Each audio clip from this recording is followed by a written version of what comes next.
Good morning students. आज हम पढ़ेंगे ऑक्सीजन साइकिल के बारे में। ऑक्सीजन साइकिल क्यों इम्पोर्टेंट है हमारे लिए, ऑक्सीजन इस साइकिल में ऑक्सीजन किस किस तरह से बनती और खर्च होती है, यही सब हम देखेंगे। ऑक्सीजन साइकिल,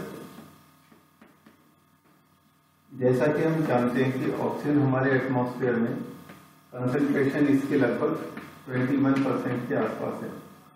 और ऑक्सीजन क्यों इम्पोर्टेंट है हमारे लिए, क्योंकि ये इसको हम रेस्पायर करते हैं, रेस्पिरेशन में हमारे लिए उपयोग में आती है। जब हायर क्लासेस में तुम पढ़ोगे कि रेस्पिरेशन का जो स्टेप्स हैं, उस रेस्पिरेशन में कौन से स्टेप में ऑक्सीजन की जरूरत पड़ती है, क्योंकि जिस चीज को हम कहते हैं कि सांस लेना है छोड़ना, ये रेस्पिरेशन नहीं है, ये ब्रीदिंग है। रेस्पिरेशन वो होती है जो सेल के लेवल पर होती है। ठीक है, अभी हम यहाँ पर इस पर फोकस करेंगे। एटमॉस्फेयर में जो ऑक्सीजन पाई जाती है वो ऑक्सीजन, सपोज हम यहाँ एक फ्लो चार्ट बना देते हैं। एटमॉस्फेरिक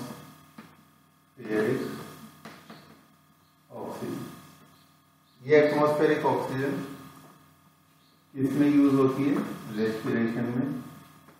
और रेस्पिरेशन में किसी न किसी सब्सटेंस का ब्रेकडाउन भी होता है। जैसे सपोज करो कि यहाँ पर कार्बोहाइड्रेट का ब्रेकडाउन हो रहा है ऑक्सीजन की मदद से। इसके बाद इससे क्या बनेगा, इससे बनेगा CO2 और H2। ठीक है, अब CO2 और H2O का अगर फिर से फिक्सेशन होने लगे तो क्या बनेगा, और फिक्सेशन किस माध्यम से होगा, उस स्टेप का नाम है फोटोसिंथेसिस।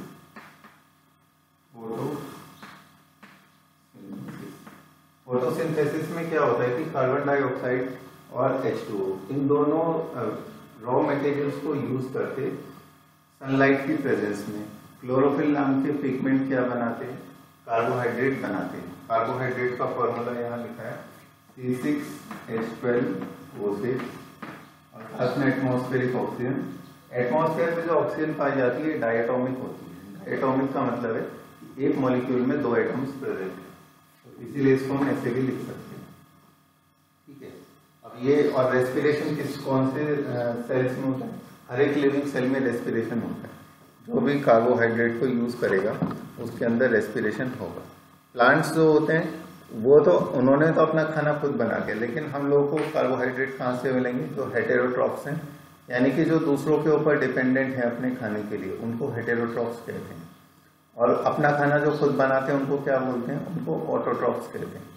तो जो हेटेरोट्रॉफ्स होते हैं वो अपने लिए कार्बोहाइड्रेट किससे ऑब्टेन करते हैं, ग्रीन प्लांट से या दूसरे एनिमल से ऑब्टेन करते हैं। अब हम ये देखते हैं कि एटमॉस्फेयर में ऑक्सीजन किस किस तरह से ऐड हो सकती है।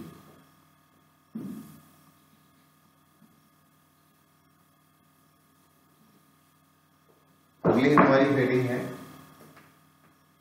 Sources of oxygen. एटमॉस्फेयर में ऑक्सीजन आती कहां से है। सबसे पहले इन्होंने दिया है, early in evolution of earth oxygen is believe to have released from water vapour by UV radiation. अगर H2O का मॉलिक्यूल हाइड्रोजन और ऑक्सीजन में ब्रेक हो जाए UV रेज की प्रेजेंस में, अल्ट्रावायलेट रेज की प्रेजेंस में जो सनलाइट से आती है, तो इस प्रोसेस को फोटोलिसिस कहते हैं। इस प्रोसेस से भी ऑक्सीजन एटमॉस्फेयर में ऐड होती है। और जैसा कि तुम जानते हो कि H2O यानी कि वाटर हमारे प्लेनेट पे भरपूर मात्रा में है। इसके बाद अगला जो स्टेप है कि ऑक्सीजन कैसे ऐड होती है, H2O plus CO2, sunlight,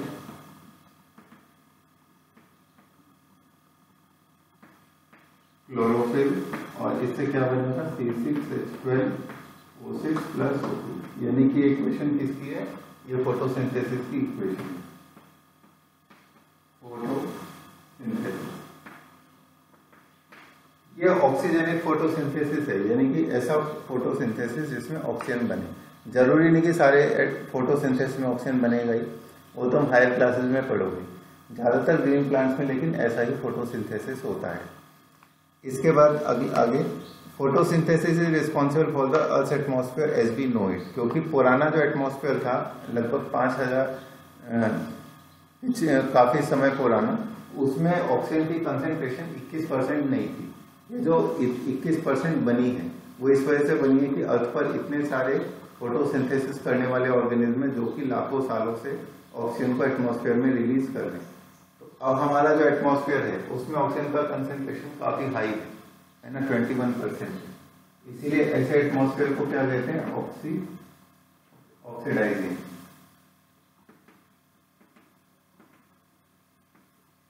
oxidising atmosphere हमारा हो चुका है। इसके बाद molecular oxygen is mainly contained in rocks and minerals.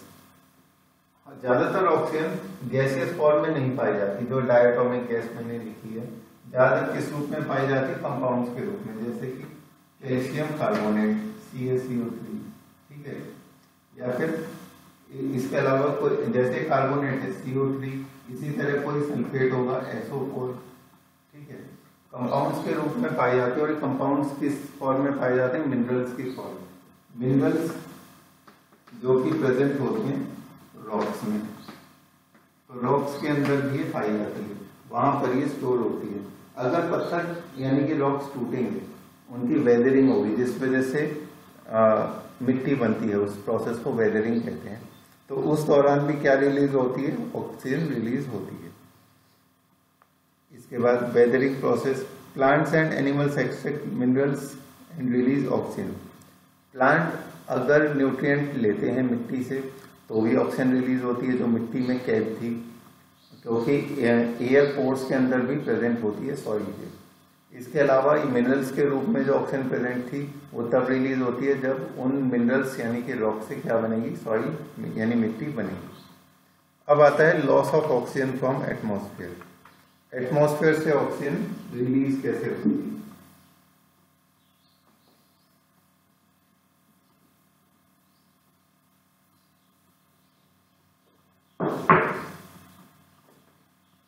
Loss of oxygen, oxygen का लॉस कैसे होगा। ऑक्सीजन का लॉस कब होगा, जब ऑक्सीजन कंज्यूम होगी। अभी सारे स्टेप्स में बन रही थी, अभी खर्च होगी। तो खर्च कैसे होगी, सबसे पहले हम क्या देखेंगे, कंबस्टन, यानी कि अगर किसी चीज का को जलाया जाता है, और जलाना ऐसा नहीं कि सिर्फ इंसान ही जलाने लगे जब से इंसान सभ्यता में आए, बल्कि जल तो ये चीजें तब रही है जहां पर इंसान प्रेजेंट भी नहीं होता। जैसे जंगलों में लगने वाली आग, बड़े पैमाने पर उसमें ऑक्सीजन यूज होती है, क्योंकि कुछ भी चीज जले उसमें ऑक्सीजन चाहिए। तो कंबस्शन का मतलब फॉरेस्ट फायर भी है। इसके अलावा ज्वालामुखियों का फटना, यानी कि वोल्केनिक इरप्शन, ये भी है। तो ये भी किसका एग्जांपल है, कंबस्शन के। फॉसिल फ्यूल इंसान जलाता है, fossil fuel burning, fossil fuel को इंसान जलाता है, ये भी किसमें आ गया, ये भी कंबस्शन में आ गया। इसके बाद सबसे पहले देखो क्या लिखा है, respiration and decay mechanism in which animal consume oxygen. Respiration and decay, respiration का मतलब हर एक सेल या हर एक लिविंग ऑर्गेनिज्म श्वसन में यानी कि रेस्पिरेशन में ऑक्सीजन को यूज करता है। इसके अलावा डीके, डीके का मतलब है सड़ना। जब भी कोई चीज सड़ती है तो उसमें ऑक्सीजन यूज होती है, क्योंकि वो भी एक तरह का क्या है, वो ब्रेक डाउन है, तो इसमें ऑक्सीजन यूज होगी। इसके बाद आता है surface weathering of exposed rocks also consumes oxygen, जैसे कि सरफेस वेदरिंग। सरफेस वेदरिंग का मतलब है कि अगर ये एक चट्टान है या पत्थर है तो एटमॉस्फेयर में जो ऑक्सीजन प्रेजेंट है वो इसके साथ रिएक्ट करके इसको तोड़ने का काम करती है। तो इस प्रोसेस में भी ऑक्सीजन खर्च होती है। अभी मैंने क्या बताया था कि ये पत्थर जिस मिनरल से बने हुए हैं वो उसमें ऑक्साइड प्रेजेंट हो सकते हैं या कार्बोनेट प्रेजेंट हो सकते हैं। तो जब ये चट्टान टूटेगी तो अंदर से ऑक्सीजन रिलीज हो सकती है, लेकिन ऑक्सीजन इस तरह से खर्च भी हो सकती है कि वो इसके साथ रिएक्ट करे, और रिएक्ट करने के बाद क्या बनाए, उसको ब्रेक करे। इसके बाद oxygen is also consumed in the biosphere. Marine organism create carbonate shell materials, mainly calcium carbonate. अब ऑक्सीजन को कुछ जानवर कैसे यूज कर सकते हैं, कार्बोनेट शेल्स बनाने में, कार्बोनेट शेल्स बनाने में। कुछ जानवरों के चारों तरफ कैल्शियम कार्बोनेट का शेल होता है जो कि उनका प्रोटेक्टिव लेयर का काम करता है। तो कार्बोनेट है, इसका मतलब वो किस तरह से बनेगा, एटमॉस्फेयर के ऑक्सीजन को यूज करके बनेगा, क्योंकि कार्बोनेट का फॉर्मूला है CO2 ठीक है। इसके बाद despite burning of fossil fuels and the reduction of natural vegetation on land and sea, level of atmospheric oxygen appears to be relatively stable because of the increase in plant productivity resulting from agriculture advances worldwide। तो इतने ज्यादा पैमाने पे दुनिया में पेड़ काटने के कारण भी एटमॉस्फेयर में ऑक्सीजन का लेवल मोर और लेस कांस्टेंट बना हुआ है। उसका कारण ये कि इंसान ज्यादा से ज्यादा लेवल पर क्या करने लगा है, खेती करने लगा है, तो वो प्लांट्स भी ऑक्सीजन को एटमॉस्फेयर में ऐड करते हैं। दूसरी बात यह है कि पृथ्वी का जो 3/4 भाग है वो किससे ढका हुआ है, वो पानी से ढका हुआ है, और उस पानी में पाए जाते हैं फोटोसिंथेसिस करने वाले ऑर्गेनिज्म जो पानी के सरफेस पर तैरते रहते हैं, एल्गी है ना, फाइटोप्लैंक्टन्स। तो ये क्या करते हैं, ऑक्सीजन को रिलीज करते रहते हैं फोटोसिंथेसिस करके। तो ये भी एक तरीका है। अब आती है बात ओजोन लेयर की। ओजोन लेयर का इसी में पढ़ेंगे क्योंकि ओजोन ऑक्सीजन के एटम से ही मिलकर बनती है।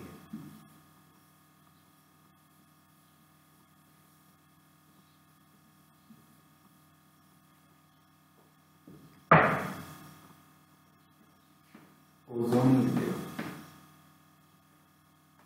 ओजोन लेयर क्या होती है? ओजोन हमारे एटमॉस्फेयर के अपर लेयर्स में, जिसको कि क्या कहते हैं, स्ट्रेटोस्फेयर, वहां पर प्रेजेंट होती है। अपर लेयर्स यानी कि लगभग 23 किलोमीटर की हाइट पर एक लेयर प्रेजेंट होती है एटमॉस्फेयर में जिसे स्ट्रेटोस्फेयर कहते हैं। वहां पर ओजोन पाई जाती है। ओजोन गैस का फॉर्मूला है O3, यानी कि 3 ऑक्सीजन के एटम से मिलकर एक मॉलिक्यूल बनता है किसका, ओजोन का। ठीक है, स्ट्रेटोस्फेयर में बनता है। कैसे? जैसे सपोज करो कि ये अर्थ है और ये अर्थ का एटमॉस्फेयर है और यहाँ पर ये प्रेजेंट है स्ट्रेटोस्फेयर। तो सन से जो रेडिएशन आ रही है उसमें यूवी रेडिएशन भी होती है। ये यूवी रेडिएशन क्या करती है, अपर लेयर्स ऑफ एटमॉस्फेयर में जो ऑक्सीजन प्रेजेंट है उस ऑक्सीजन को ब्रेक करती है। ऐसे 2 एटम्स रिलीज अलग अलग हो गए ऑक्सीजन के। इसके बाद ये तो ऑक्सीजन का ये हाईली रिएक्टिव होता है, यानी कि ये अनस्टेबल है। ये रिएक्ट करता है O2 के साथ, तो 2 प्लस सिंगल, ये बन गया 3। तो इन दोनों इक्वेशंस को अगर हम मिला के लिखें तो इस तरह से भी लिख सकते हैं 3O2 2O3। टोटल एटम्स की संख्या वही है, बस इसमें क्या हो गया, यूवी रेडिएशंस ने उनको कन्वर्ट कर दिया ऑक्सीजन को ओजोन में। अपर लेयर्स ऑफ एटमॉस्फेयर में इस तरह से ओजोन बनती है। ये ओजोन क्या करती है, यूवी रेडिएशंस की वजह से बनी थी लेकिन उसी को ट्रैप करने लगती है। अब उसे नीचे जाने से ये रोकती है। अब यूवी रेडिएशन नीचे नहीं पहुंच पाती, तो यूवी रेडिएशन के लिए किस तरह का काम करती है, शील्ड का, है ना, शील्ड का काम ये करती है, नीचे पहुंचने से उसे रोकती है। यूवी रेडिएशन ह्यूमंस के लिए कई तरह से नुकसानदेह है, तो उसको ये नीचे पहुंचने से रोकती है। ठीक है, अब देखो यूवी रेडिएशंस की वजह से क्या होता है। अगर यूवी रेडिएशन अर्थ पर पहुंच जाएंगी तो वो हमें क्या कॉज कर सकती है, यहां पर मैं लिख देता हूं, स्किन कैंसर, ब्रेस्ट कैंसर, यानी कि कैंसर कॉज कर सकती है। इसके अलावा ल्यूकेमिया, लंग कैंसर। ल्यूकेमिया का मतलब होता है व्हाइट ब्लड सेल का कैंसर। ठीक है, इसके बाद changes the rate of photosynthesis, changes the atmospheric conditions, changes photosynthesis rate, atmospheric conditions। ठीक है, यूवी रेडिएशन इनको भी परिवर्तित करती है। इसके बाद stops tissue growth, stops albumin coagulation, stops tissue growth। इसके अलावा ये इंसानों में अंधापन भी कॉज कर सकती है और इसको क्या कहते हैं, ग्लूकोमा।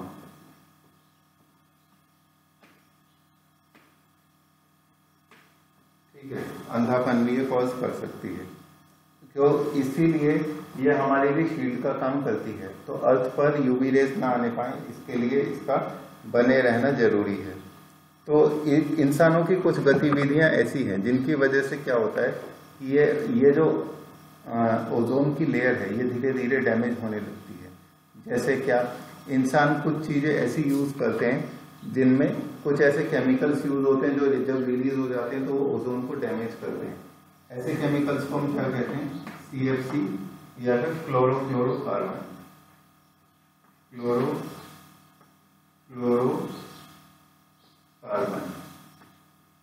CFC। ये यूज किस में होते हैं, कूलेंट्स में, यानी ऐसी चीजें जो कि ठंडा करने में उपयोग आती हैं, जैसे रेफ्रिजरेटर, AC। इसके अलावा जेट का जो इंजन होता है, जेट प्लेन्स का, है ना, उसमें प्रोपेलेंट्स की तरह यूज होते हैं। जेट के इंजन के फ्यूल में यूज होते हैं। इसके अलावा ये स्प्रे कैंस में यूज होते हैं। स्प्रे कैंस यानी ऐसी कैंस जिनको कि जब प्रेशर से रिलीज करते हैं तो उसमें से कुछ निकलता है, जैसे कि परफ्यूम की बॉटल्स, है ना। तो ये किस में आते हैं, ये CFC में आते हैं।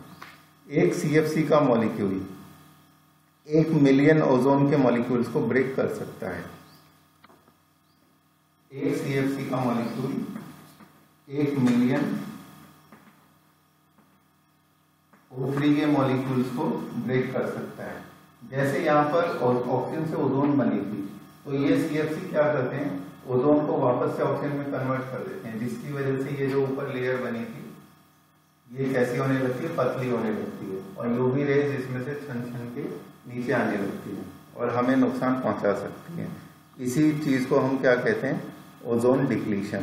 ठीक है, अब ये जो ओजोन डिप्लीशन है इसको सबसे पहले कहाँ ऑब्जर्व किया गया था, इसको सबसे पहले ऑब्जर्व किया गया था अंटार्कटिका में।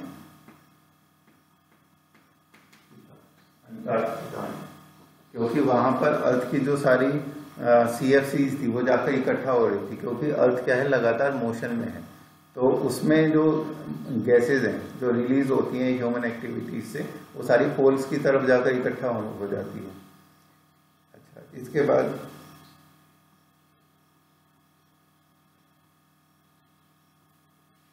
पहली बार एक ग्लोबल एग्रीमेंट हुआ CFCs के एमिशन को कम करने के लिए 1987 में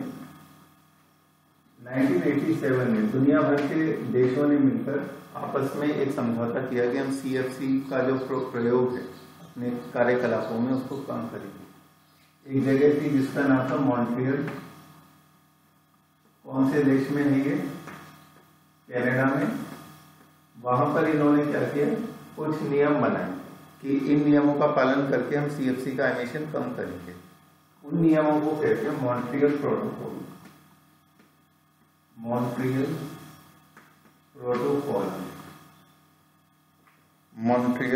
प्रोटोकॉल यानी कि वो एक तरह की संधि थी जिसमें सब देशों ने ये कहा कि हम 2030 तक एमिशन कम करेंगे, जिससे कि एटमॉस्फेयर को ज्यादा नुकसान ना हो।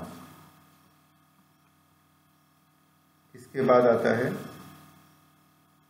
ऑक्सीजन के टाइप्स भी होते हैं। देखो, ऑक्सीजन अगर अपर एटमॉस्फेयर में हो, यानी कि एटमॉस्फेयर की अपर लेयर जैसे स्ट्रेटोस्फेयर में, तो वो हमारे लिए शील्ड का काम करती है। लेकिन अगर एटमॉस्फेयर के नीचे हो तो वो हमारे लिए क्या करती है, नुकसानदेह साबित हो सकती है।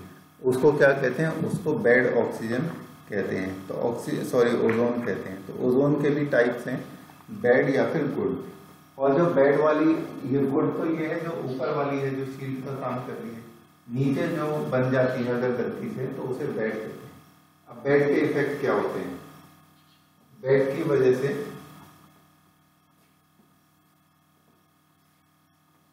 Dryness of mouth, nose, throat, है ना।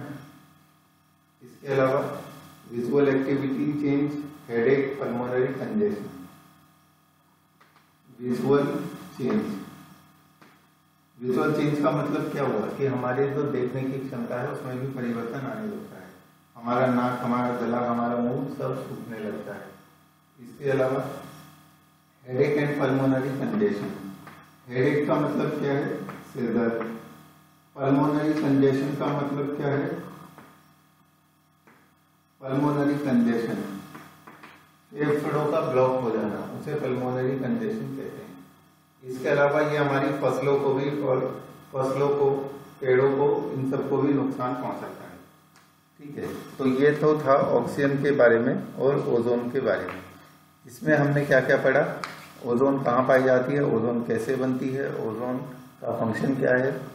ठीक है, ऑक्सीजन साइकिल में ऑक्सीजन कैसे बनती है, ऑक्सीजन कैसे खर्च होती है। इसमें अब ध्यान क्या रखना है, ये जो ओजोन की लेयर होती है, इसकी जो यहाँ पर यूनिट होती है, इसको इसकी मोटाई नापने के लिए भी एक यूनिट होती है, उसका नाम है डॉप्सन यूनिट, जिसे शॉर्ट में कहते हैं DU, है ना। DU का मतलब है डॉप्सन यूनिट। इसके बाद इस चैप्टर में एक साइकिल रह गई जिसका नाम है कार्बन साइकिल, ये हम करेंगे कल।